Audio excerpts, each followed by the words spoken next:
This display of vandalism is just a small fraction of the problem with gangs in Richmond. Police say they play a role in every crime ranging from drugs to armed robberies. Tonight, an exclusive report on gang activity.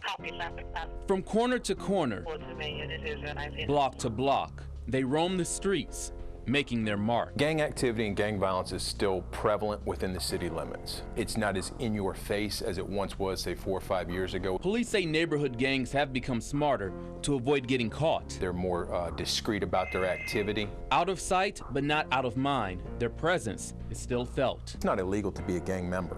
It's not illegal. It only becomes illegal to be a gang member when you commit a crime. Second responders are radio. A tremendous amount of robberies, drug dealing, breaking and entering. Unfortunately, we've had homicides. All gang related. All gang related.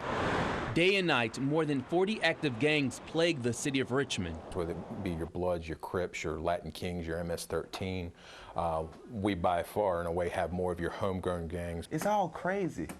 It's all dumb. Chris Robinson used to be a member of the Gangster Disciples. He joined at the age of 15. I was basically looking for something to fit in, somebody that I felt like loved me, cared about me. When he first became a GD, Chris says wearing the colors and being part of a crew amazed him. Because you think you know what you're doing, but you're not. A lesson Chris would learn when he turned 18. One evening at a nightclub, he got into an altercation with rival gang members. Throwing up gang signs. Gang members who he had never met. I remember the guy coming over and just swinging on me. And we started fighting, and it was like 5, 6 of them. The fight moves to the parking lot, and Chris wants to get to his car. Because I had a gun in my car. When I shot in the air, it just commenced to being a whole bunch of shooting going on. So I jump up and start running toward my car, and I never make it. What happened? I got shot in the back. Paralyzed from the waist down. You don't want to suffer. This is something that you might get a thrill out of for a day or a month or whatever. But this wheelchair is something I got to deal with for the rest of my life. In light of everything, Chris still has a positive outlook on life. Aside from raising his daughter, Chris has played wheelchair basketball for the last 7 years. When I was a kid shooting the basketball, I wanted to play in the NBA. Well, his dream has sort of come true. His skills on the court has earned him a 1-year contract to play in Germany. I'm super excited, and I leave in August. Sitting in a wheelchair for 17 years, the price Chris Robinson had to pay for joining a gang. A night on the town for the anti-gang unit. They have one goal, and that's to simply clean up. From sunrise, there's a lot going on here, to sunset, a war rages on between Richmond police and gang members. Night like the night, going around checking for graffiti and stuff like that. Start to get a grip on where these guys may be hanging out and conducting business. 360, ADR, More Del Rey. LK for Latin King, 5-pointed crown. Those are all symbols common with that gang. Vandalism stretching for miles. What gangs are allied with each other, what gangs are fighting or beefing with each other. And we get that information from graffiti. Your well-known Bloods and Crips to MS-13s are a problem, but police say the homegrown gangs are a bigger threat. The majority of our homegrown gangs start out in the families, different neighborhoods. Honeycomb, 34th Street, Baywood. One gang will make their mark, then another will come and cross it out, causing a feud between two neighborhoods. People get killed, people get seriously injured because somebody wrote something on a wall. We checking on it to see if it looks used or anything. Police follow up on a tip. We received information from a school resource officer that they're out here in the woods hiding guns, drugs, whatever the case might be. This is found in a wooded area behind a local park. Looking through the area and we came across this. Could be that they're jumping people in here, just coming out here to train. At this park, 4 men are hanging out after hours. Went ahead and approached them, saw one of the suspects take about 10 feet backwards. We went ahead and circled around them. There was a firearm on the ground. No one would snitch on who the gun belongs to, and all 4 walk away on this night, banned from the park. This area is a college town, and we have a huge problem with armed robberies. Because they do have a firearm on them, we'll put them in the system as well as potential suspects in these armed robberies that happen to college kids. This area is known for Bloods. 2 men are handcuffed after one runs away from police. In their possession, crack and marijuana. It was in his watch pocket of his jeans. And both have active warrants. Plus, the one you see wearing the red hat is a known gang member. Here's the gun.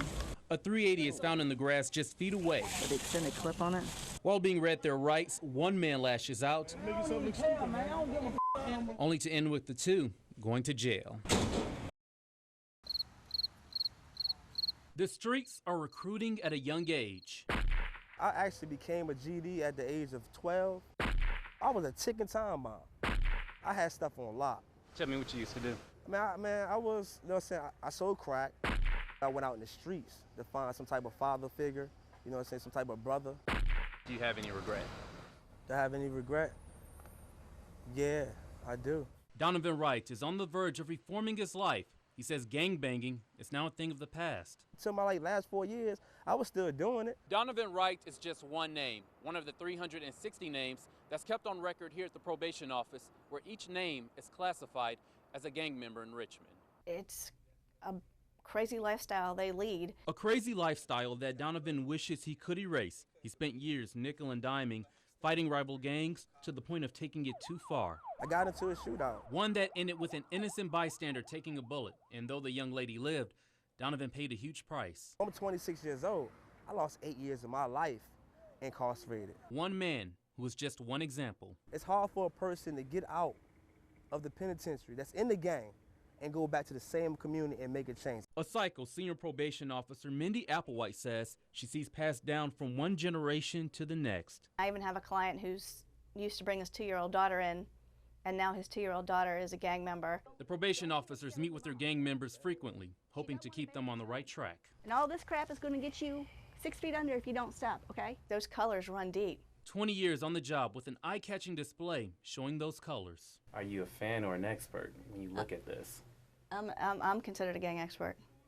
I call myself a gang specialist. I don't consider anybody an expert. Because what you learn today is going to change tomorrow. Because they don't want us to know. So they switch everything up. A long road to recovery with many hoping to change. I do have guys that want out. They ask me, help me, get me out. But just wanting out is only half the battle for Donovan. He stayed away from fellow gang members and even changed neighborhoods. When I do go out, I don't want to go out, considered the gang member, gang banging. On the road to redemption, Donovan is taking it one step at a time. It's a positive start for the final chapter that has yet to be written. There are gangs in Richmond, all over Richmond. One mother's fear and concern is just one reason why probation officers work around the clock. They spend day and night knocking on every door. This is Derek. He is in blood. And checking up on every known gang member in the city. Oh, there you are. It's a team effort with probation, Richmond police, and other law enforcement agencies in the local area. Did he live here? Yeah, he live here. They conduct random house checks. If we don't do this, on a regular basis and pop up when we do, they just get very comfortable. Are you taking meds? Are these yours? I'm gonna check them real quick, all right? A clean sweep is done in every home. What's with all the knives? I just like knives, actually. No. It's not I like knives. You're on probation. You're not supposed to have any weapons at all. If caught in violation, some are left with only one warning. Be careful letting people party in your house, because next time you'll be going out in braces. You do know him? Well, what's wrong? They use the element of surprise, hitting every neighborhood at any given time. Mindy with the probation office. The goal is to get those who are caught up in the gang life back on the right track. No, you're not under arrest. I was doing a home contact. Still, they catch a lot of attitude. Okay, calm down. You're fine. Sometimes we get met with a little anger, especially if it's late at night or really early in the morning, and we have to wake somebody up. They're not happy to see us. But on this night, one Richmond mother welcomed the unexpected visit. She's afraid her son's involvement as a blood will soon end his life. And all this crap is going to get you 6 feet under if you don't stop, okay? I try to talk to him, but he doesn't listen. He doesn't listen. Then I try to talk to his father, for his father to be a father figure, but he's not there for him. It's a nightmare that never ends. Day in and day out, I see them fighting. Trying to initiate other guys to be in the gangs. I see them pulling out guns, towards one another, telling each other, go for it, go for it, go for it. And it's terrible. When coming to check up on her son. You have a flag on you? Nah. You don't? No. Because your mama says you have one on just about every day. I don't have one on. The probation officers found these pictures on his wall, displaying gang signs. I said, don't put anything gang-related on your wall, and you put this all up on your wall. Why? But I wanted to put a picture of it I had. This young man is left with a warning to wrap up a day's work. I will tell you there is no typical night. Meanwhile, a mother worries for her child. Every day when he goes out the door, I have to get on my knees and say a prayer for him. She can only hope that her prayers will be answered. In Richmond, Josh Landon, 8 News.